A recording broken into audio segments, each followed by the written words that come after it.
Uma bela noite para todos. Olha, falar de Jesus é sempre uma alegria muito grande, porque são ensinamentos que nos orientam, nos consolam, nos trazem a certeza do prosseguimento da existência e de que estamos todos amparados pelo infinito amor de Deus que nos acompanha a caminhada de todos, independente de religião, do que quer que seja.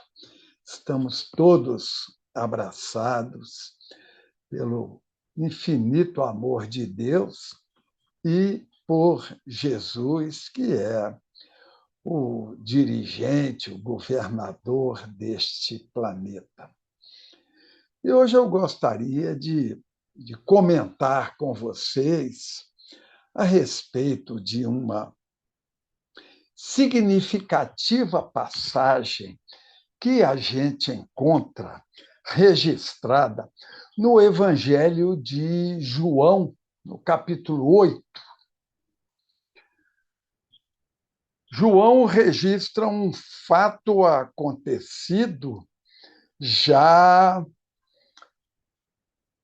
na final quase do terceiro e último ano da missão do Cristo. O Cristo já está encerrando a sua missão. Vale dizer, logo, logo ele será preso, torturado e morto, e ele já tinha alertado aos seus discípulos e os demais seguidores desta ocorrência, já tinha alertado algumas vezes, e tanto é que Jesus já estava evitando ir à Judéia, a região sul ali de todo aquele território ocupado pela descendência dos hebreus, que mais tarde ganhou o nome de Palestina, mas que na época de Jesus não tinha, evidentemente, esse nome ainda. Jesus estava evitando ir à Judéia, à região sul, onde fica a cidade de Jerusalém, a capital, e, portanto, ponto de maior presença dos religiosos.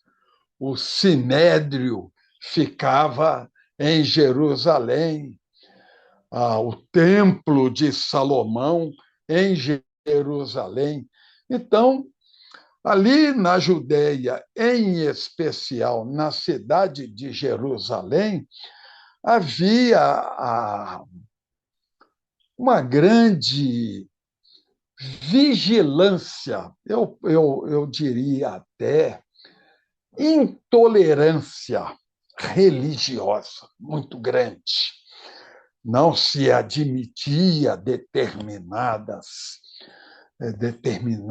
coisas, havia um rigorismo imposto muito grande, 600 e tantas ordenações criadas pelos homens, baseados em textos manuscritos atribuídos a Moisés, mas muitas ordenações. Por exemplo, em um dos mandamentos está dito santificar o dia de sábado. No quarto mandamento ou no terceiro, conforme a versão que aí os estudiosos dão. Santificar o dia de sábado. E os homens ensinavam: dia de sábado não é dia de fazer nada. Dia de sábado é dia de santificar o Senhor. Então, como é que você santifica? Ficando dentro de casa, orando, jejuando. Então, havia toda uma normatização que extrapolava em muito o ensino dos manuscritos, dos textos bíblicos, dos ensinos de Moisés, ultrapassavam muito. E Jesus, como não cumpria essas ordenações humanas, porque curou pessoas num dia de sábado, lá no início da sua missão. Ele curou um paralítico perto do poço de Betesda, que era uma das entradas de Jerusalém, ficava um poço. E diziam que esse poço, quando a água fervilhava, borbulhava, quem entrasse primeiro era curado. Ora, tinha um paralítico lá há mais de 30 anos e ele nunca conseguia entrar primeiro, porque quando ele ia entrar já tinha uma multidão lá dentro e ele nunca obtinha essa falar da cura que o poço. E Jesus observa aquele esforço daquele homem, né, a tentativa, e o cura. E era dia de sábado. A partir desse dia, Jesus passou a ser vigiado, fiscalizado pelos intolerantes religiosos, que eram muitos, não eram todos, mas eram muitos. Então, já caminhando para o final da sua missão, Jesus evitava ir à Judéia e, portanto, ir a Jerusalém. Evitava. Assim, João diz lá no capítulo 7 do seu Evangelho. Tanto é que vai iniciar uma das 3 grandes festas do povo judeu, na verdade, do povo hebreu, de todos, mas só o povo judeu, um segmento dessa parte, é que seguia com mais fidelidade essas festas. A festa dos tabernáculos é a terceira e última grande festa. O judeu tem muita festa, mas 3 grandes festas. A Páscoa, que agora comemoramos agora, né, e que acabou transformada em ovinho de chocolate, né? Mas a Páscoa, a segunda festa é a festa das primícias, do início das colheitas, e a festa dos tabernáculos, também chamada de festa das colheitas, quando, olha só que coisa bonita, o povo se reunia em Jerusalém para agradecer a Deus a colheita que tiveram. Naquele tempo, não havia estoques reguladores. Tem uma safra maior, guardar. Não havia essa preocupação, ou não havia essa possibilidade. Então, o que era colhido era consumido. Se não se colhesse suficiente, havia fome. E muita gente morria de fome por conta de uma má colheita. Então, a festa dos tabernáculos ou festa das colheitas, tem uma misturinha aí de uma festa com a outra, o povo agradecia a Deus a colheita obtida. Que maravilha, que coisa bonita seria, não é? A gente, de vez em quando, agradecer a Deus a possibilidade do alimento. O judeu tinha isso, tem ainda. Guarda essa memória, esse agradecimento a Deus. Então, o que Jesus faz? Na época da festa dos tabernáculos, ele sugere aos discípulos irem para a festa. E eles vão. E Jesus vai depois em secreto, também para Jerusalém. A cidade está apinhada de gente. Descendentes judeus de tudo quanto é lugar, da longínqua Roma, de todos os cantos ali,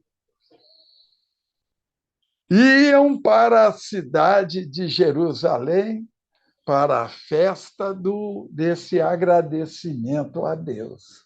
Coisa bonita isso. Então, a cidade de Jerusalém está apinhada de gente. E eles, para rememorarem o acontecimento, armavam tendas nas praças, nas ruas. Então, a cidade está tomada de barracas, as casas de família já não comportam mais ninguém, as pousadas já estão superlotadas. Assim vinha descendentes hebreus de tudo quanto é lugar ali para Jerusalém, para agradecerem a Deus e participarem da festa. E o Cristo vai, depois que os discípulos vão, ele também vai em secreto para Jerusalém. E na cidade apinhada de gente, nesse registro que João faz no seu Evangelho, no capítulo 8, percebe-se que havia um só assunto em todos os grupos que se formavam aqui e ali, em todo canto na cidade. Todo mundo falava da chegada, da vinda de um novo profeta. Falavam de Jesus. E um dizia: eu estava presente, eu vi ele ressuscitar o filho de uma pobre viúva lá da cidade de Naim, na Galileia. E cada um dava o seu testemunho. Dizia outro: eu assisti o Sermão do Monte e guardo comigo as palavras que o Cristo deixou, os ensinamentos, as diversas curas. E esse assunto era praticamente o único assunto em todas as rodas de conversa que havia ali em Jerusalém. Ora, as autoridades judaicas não viam com satisfação esta incontida admiração que o povo tinha, tem, terá sempre por Jesus. Viam em Jesus um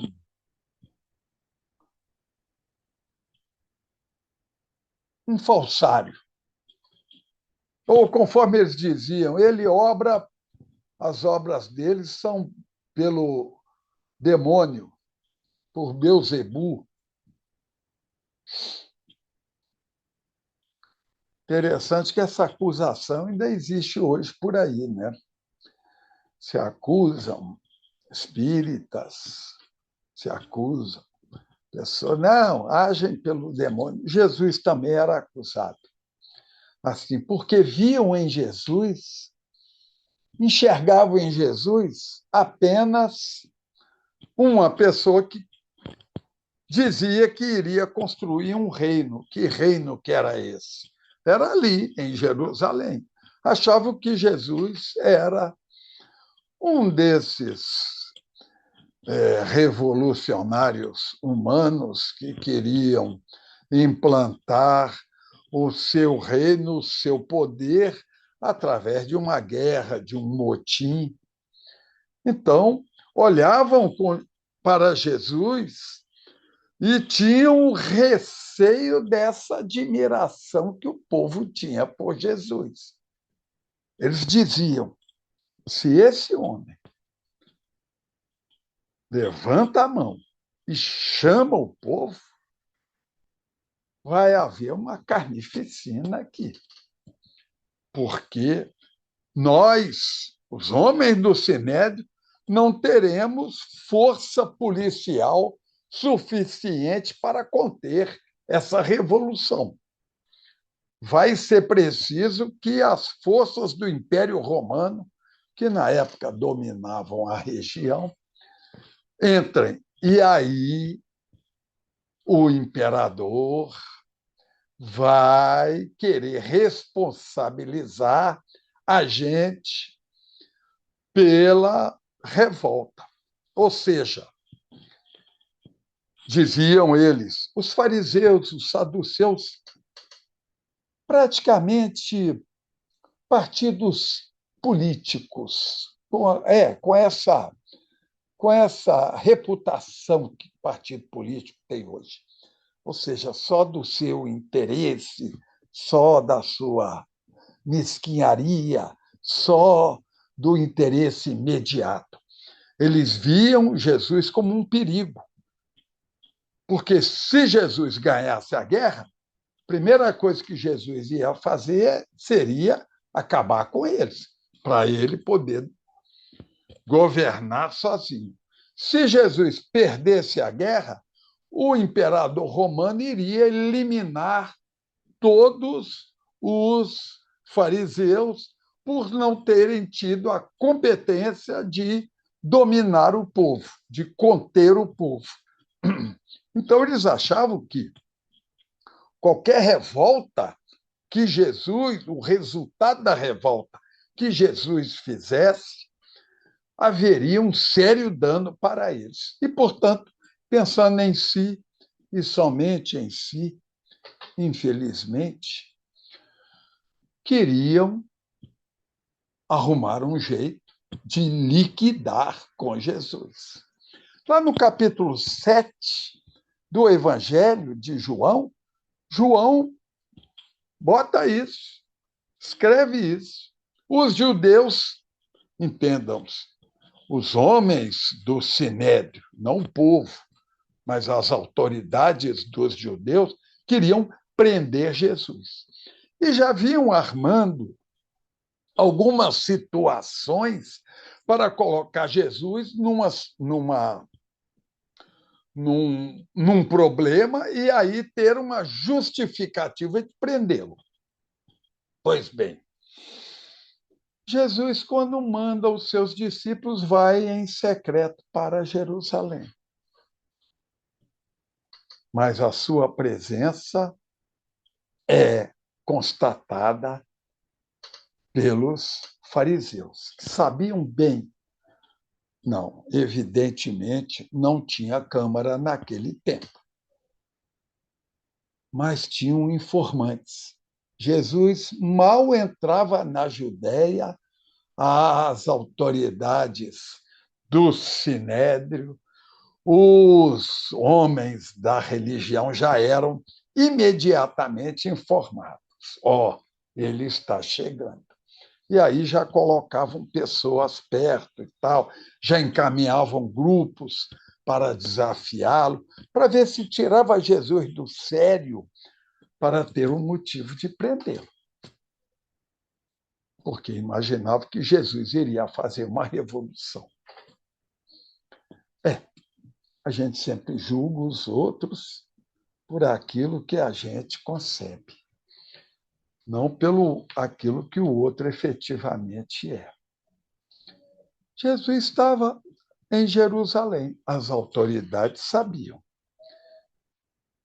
E viam, com um aborrecimento grande, os diversos elogios e o povo contando fatos e coisas de Jesus.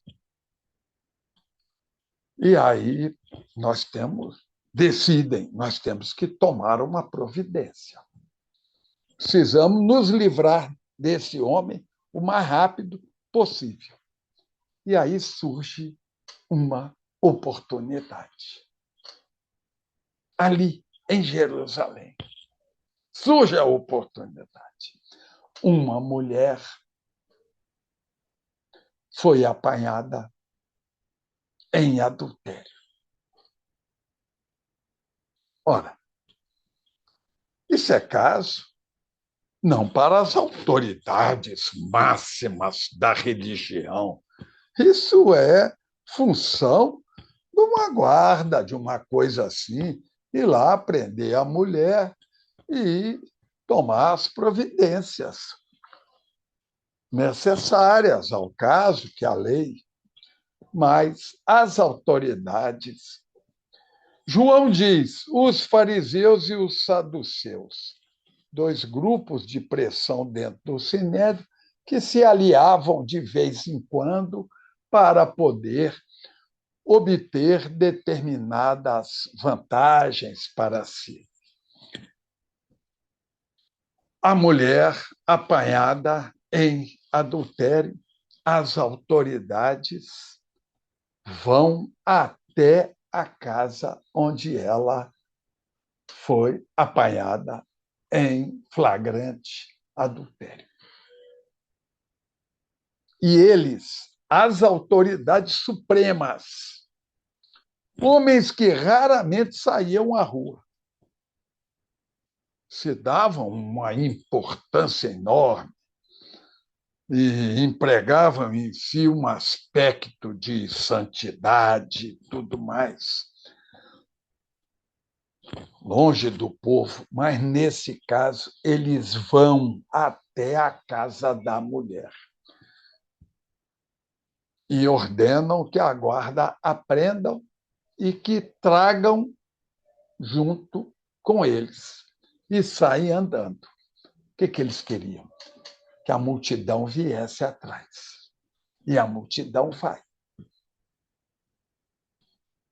Semi-arrastada pela guarda, os homens do Sinédrio andando à frente da multidão que havia na cidade, e quanto mais eles andavam, mais gente entrava na multidão e seguia. O que é isso? O que está acontecendo? Essa curiosidade que levou o homem a ser chamado de Homo sapiens sapiens. A criatura humana quer saber. Nós chegamos à Lua e vamos agora a Marte por conta da curiosidade, do querer saber. O povo quer saber. Então, o povo vinha atrás. Eles queriam isso. Ajuntaram uma multidão e foram exatamente onde estava Jesus. Sabia onde Jesus estava? Ali, perto do templo. Chegam frente a ele. E com a deseducação própria e dos arrogantes, não cumprimentam nem nada, mas chegam frente a Jesus, param frente a ele, apontam para a mulher e dizem para Jesus: esta mulher foi apanhada em flagrante adultério. Diz a lei, que lei? A lei de Moisés. Diz a lei que toda mulher apanhada em adultério deve ser apedrejada até a morte. E tu? Perguntam para Jesus. E tu? O que dizes disso?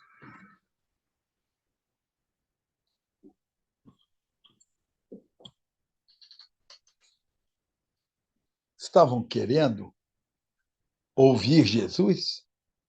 Estavam querendo saber a opinião de Jesus? Evidentemente que não. Queriam colocar Jesus numa situação em que Jesus não podia dizer nem sim, nem não. Qualquer situação, Jesus teria um trágico fim. Vejamos. Se Jesus dissesse sim, não está na lei, está na lei, então cumpra a lei. Se Jesus dissesse sim, Jesus seria crucificado naquele dia mesmo. Por quê? Havia um édito, uma determinação vinda do imperador romano, dizendo que apenas o imperador ou o seu representante local podiam decretar pena de morte.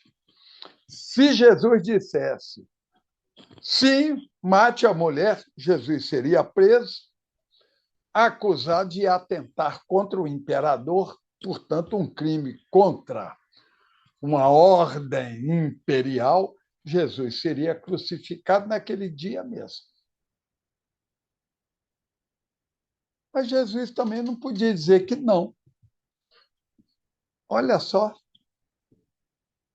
não podia dizer que não, porque se ele dissesse não, não apedreje a mulher, Jesus seria apedrejado. Explico.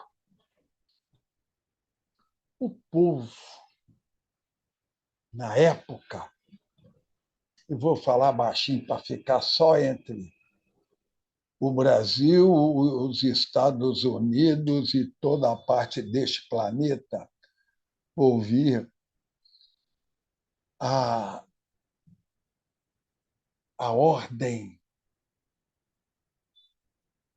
Tem muita gente que ainda pensa que o que está escrito na Bíblia, tudo é palavra direta de Deus para nós. Se tem hoje gente de raciocínio, não é uma pessoa de trato rudimentar, não. Se há pessoas intelectualmente desenvolvidas que acredita, que pensa que todo o texto bíblico é uma palavra direta de Deus, ora, imagine no tempo de Jesus. Naquele tempo, todo o povo imaginava que todo texto bíblico, tudo aquilo que Moisés havia escrito, os 5 primeiros livros que estão no Antigo Testamento, tinha sido palavra direta de Deus. Ora, se Moisés disse que a mulher apanhada em adultério deve ser apedrejada, se Moisés escreveu, é porque Deus disse. E se Deus disse, ninguém pode ir contra. Se Jesus dissesse não, não apedreja, os fariseus, as autoridades religiosas, iriam se virar para o povo e dizer: ele não cumpre a lei de Moisés e afronta a Deus. Jesus seria apedrejado. Então, Jesus estava entre ser. Se ele dissesse sim, cumpra a lei, apedreje a mulher, ele seria preso e crucificado. Se Jesus dissesse não, não apedreja a mulher, quem seria apedrejado era ele. O que Jesus faz? O drama, hein? Eu fico pensando se fosse a gente, né? O que a gente diria numa situação dessa? Oh, não tem nada a ver com isso, estou aqui só de passagem, tem nada a ver com isso, é problema de vocês, né? Tem até um ditado, né, muito interessante que a gente diz assim: me inclui fora dessa. Ou seja, não, não quero dar opinião. O que Jesus faz? Jesus faz aquilo que a sabedoria pede que se faça. Dá um tempo.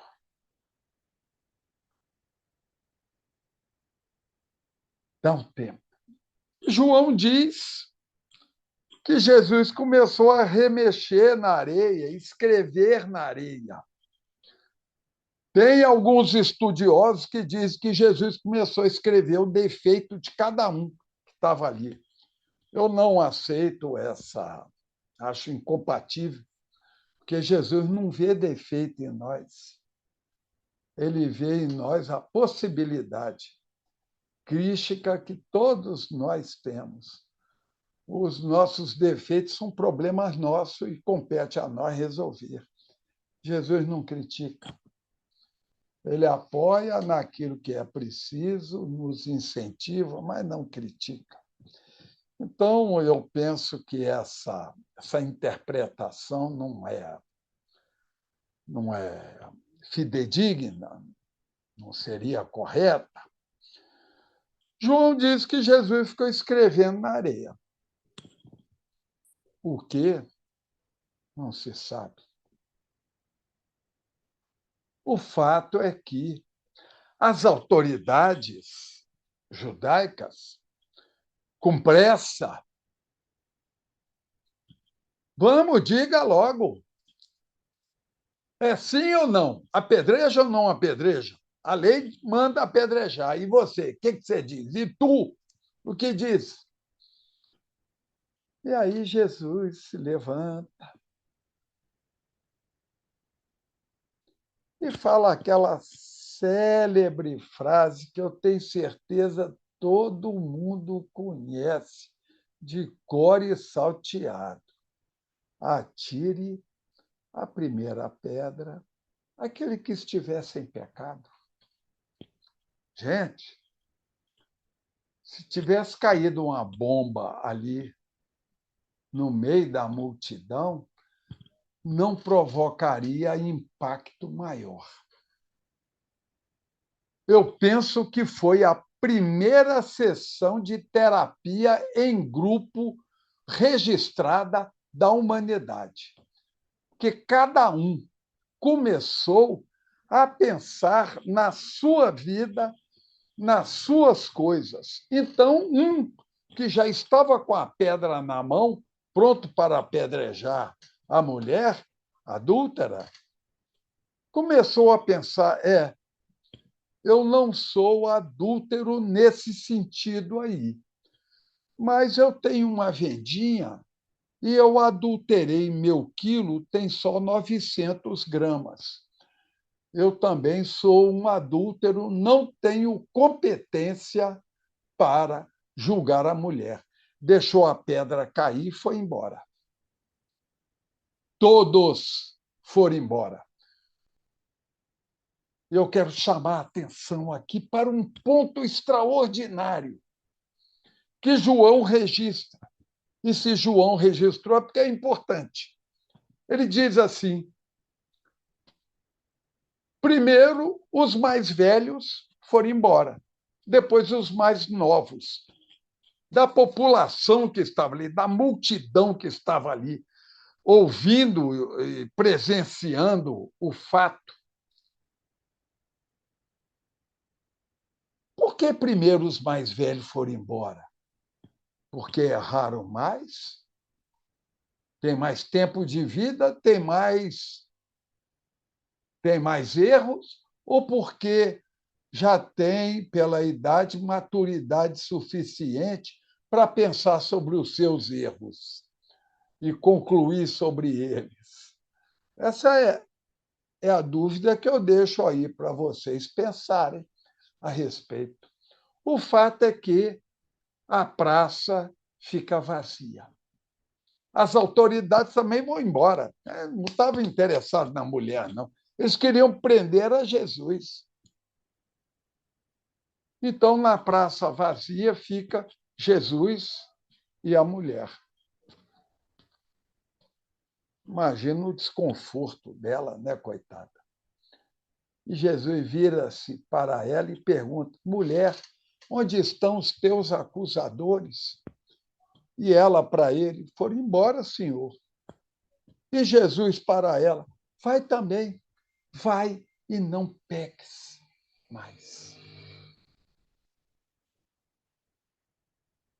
Dois ensinos fabulosos de Jesus para nós. Dois ensinos. Atire a primeira pedra se você estiver sem pecado. Hoje a gente não apedreja mais com pedra física, mas a gente apedreja através do YouTube, do Facebook, da mídia geral. X, ex-Twitter, Instagram, etc. Tem muita coisa.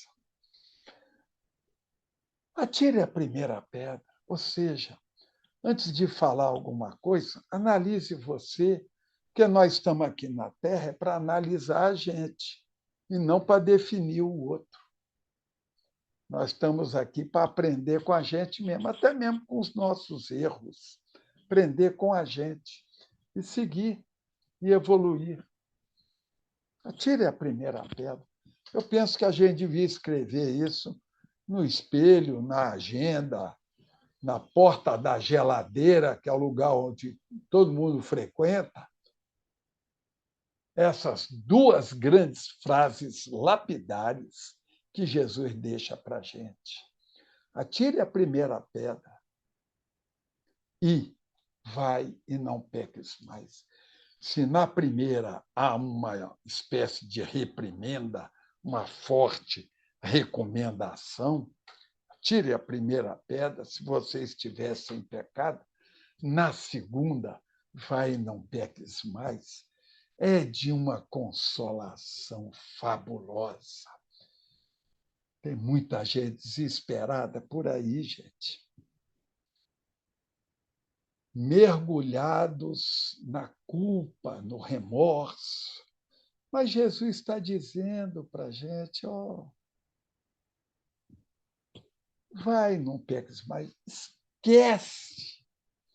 Esquece o erro, esquece a culpa. Culpa existe para dar o start, para a gente dizer: opa, errei. Só isso. É por isso que Allan Kardec, em Obras Póstumas, ele nos recomenda que há 3 passos: arrependimento, a expiação, ou seja, o sofrimento moral em função do arrependimento e a reparação. Não adianta a gente arrepender e ficar na expiação, e eu fiz isso, eu fiz isso. Tem gente que lamenta o que fez na encarnação passada, prejudica essa. Pessoas com graves inibições trazidas de vidas passadas.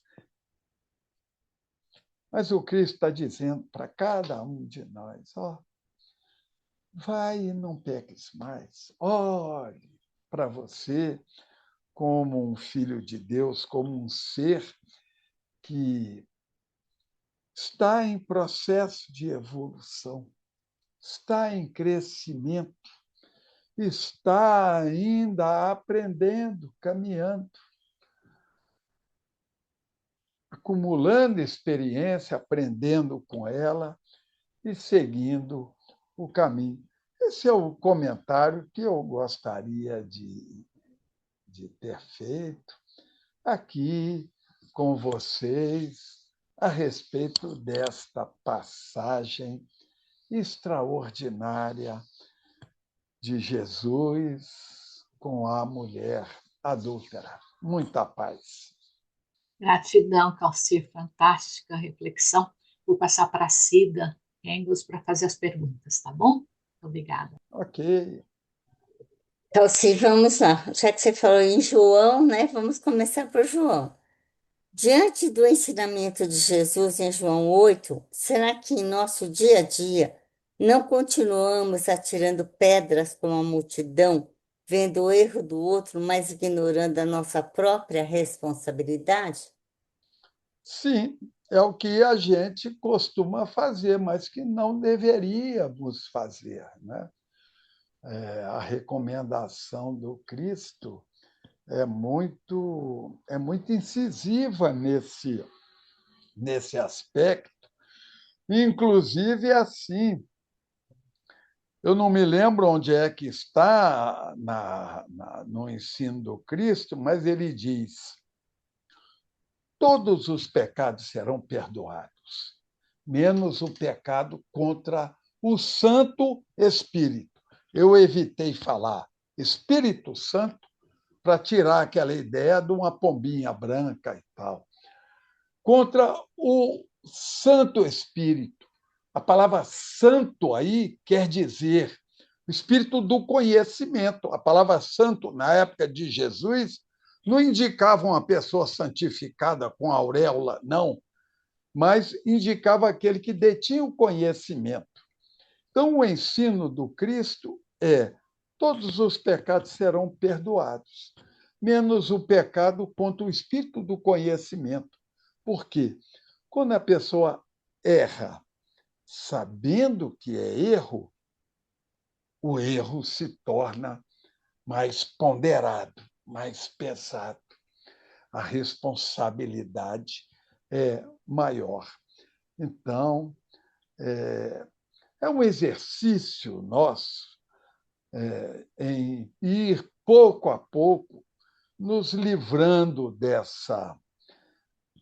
vou dizer, deste condicionamento que a gente tem em ver o defeito do outro, apontar o defeito do outro.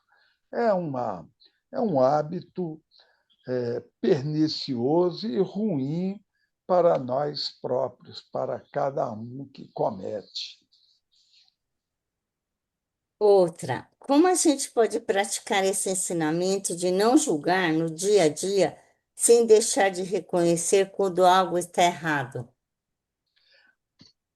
É interessante que a palavra não julgar, ora, a gente não deixa de julgar nunca. O sentido bíblico do julgar é condenar, porque julgar a gente está sempre julgando. Você acordou, você julga, decide: eu abro o olho ou fico de olho fechado mais um tempinho? Eu levanto imediatamente ou eu me aquieto um pouco mais? Eu boto essa roupa ou eu ponho aquela outra? Eu tomo o café ou eu estou atrasado e vou sair ou saio correndo. Nós estamos sempre, a nossa vida é feita de julgamentos. Mas o julgar aí, no sentido bíblico, quer dizer censurar, condenar. Porque na época julgar e condenar era muito próximo um do outro. Era raro a pessoa que era julgada e não era condenada. Raríssimo. Não acontecia. Mas hoje a gente tem a separação muito bem. Então, julgar, a gente pode julgar, você vê uma pessoa ali fazendo um mal feito, você julga. Oh, se fosse eu não faria. Esse julgamento não tem problema, não. Você está tirando uma avaliação para você. Agora, você comentar com alguém, ó, eu vi o sujeito, e aí a gente até aumenta, né? Porque tem um ditado que diz que quem conta um conto aumenta um ponto. Então, ó, eu vi ali, ele está fazendo isso, e a gente já bota algumas pitadas da nossa interpretação. Esse aí é que o Cristo diz, ó, não precisa disso. Agora, observar um mal feito ou um bom feito e a gente tirar um julgamento para nós, excelente.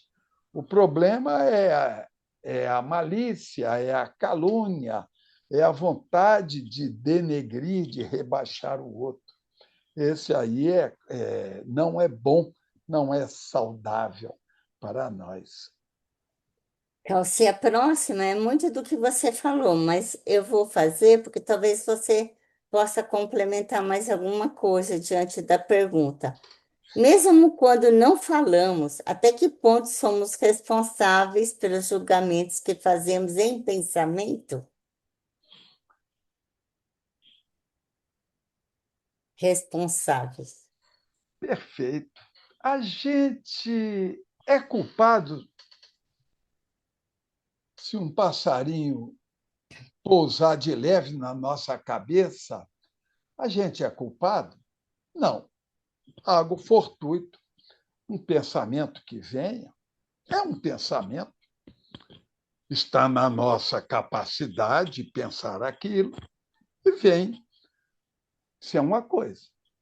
O outro é a gente abrigar o pensamento, dar força ao pensamento e, pior, executar o pensamento. Aí que é o ato em si. Mas o pensar, nós temos que observar, nós somos moradores de um planeta de expiação e prova, que está começando a namorar o mundo de regeneração. Nem noivo nós estamos ainda do mundo de regeneração. Nós estamos começando a piscar o olho um para o outro. Essa é a fase. E já estamos encantados com tanto avanço. Mas estamos ainda no início da coisa. Ainda vem muita coisa boa por aí. Né?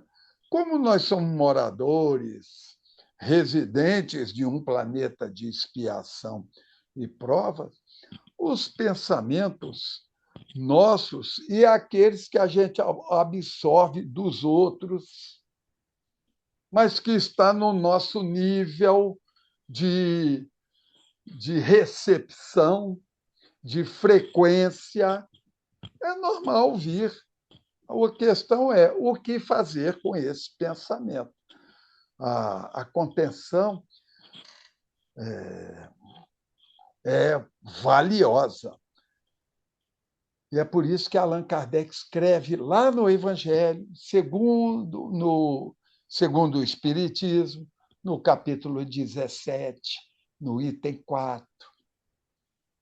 Uma preciosidade. Ele diz assim: reconhece-se o verdadeiro cristão, o verdadeiro espírita, pela sua transformação moral e pelos esforços que empreende para vencer as suas más inclinações. Olha, para ser verdadeiro cristão tem que ter má inclinação. É do nosso nível. mas é aquele que luta contra ela.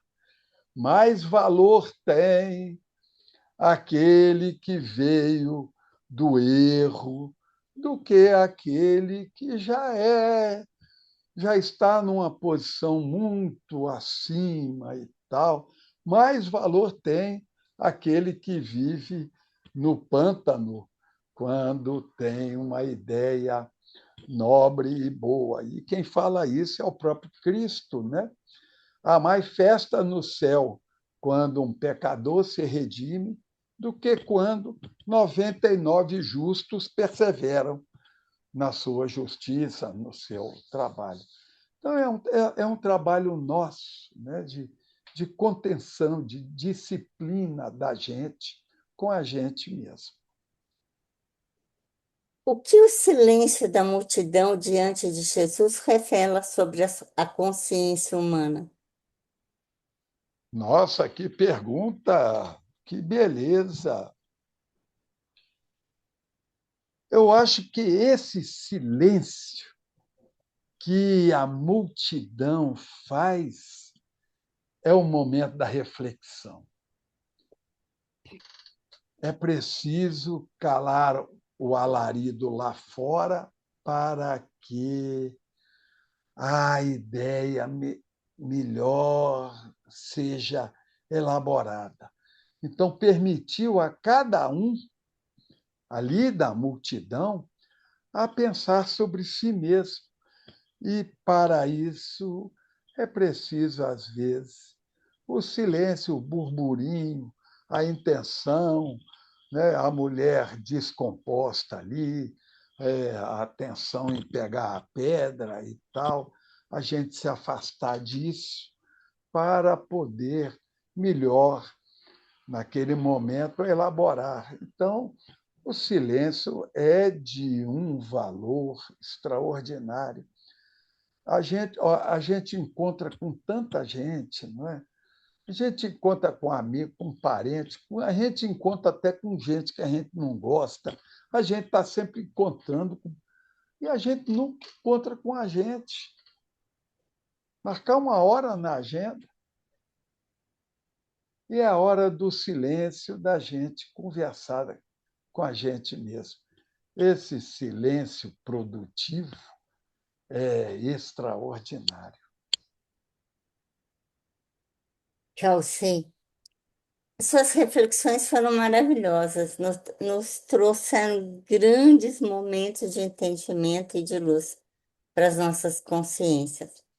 Nós queremos te agradecer, né? E antes de pedir para você fazer as suas reflexões finais e a nossa prece de encerramento, eu vou convidar todo mundo para, na próxima semana, estar aqui conosco novamente, que quem vai estar conosco vai ser o Carlos Campetti, e ele vai falar sobre mediunidade e equilíbrio emocional e mental. Então, nós temos aqui, estão todos convidados, né? E nós temos no chat muitos agradecimentos a você. Eu gostaria de pedir para você, por favor, fazer as reflexões e a nossa prece. Pode ser? Pois não, Muito obrigada. meus amigos, observa bem que o nascer do sol todos os dias é um chamamento de Jesus para nós, dizendo: vai e não peques mais. Esquece a noite escura, esquece o erro. Aproveita o erro como proposta de crescimento, não para te rebaixar, mas justamente o contrário, para te elevar acima. Todas as grandes criaturas que o mundo conheceu, não só no campo religioso, mas no campo da ciência, no campo da arte, foram pessoas que não olharam tanto para o seu defeito, mas para a sua possibilidade de realização. Essa passagem do Cristo e o amanhecer de um novo dia é o grande convite de Jesus para nós nesse processo evolutivo em que todos nós estamos mergulhados.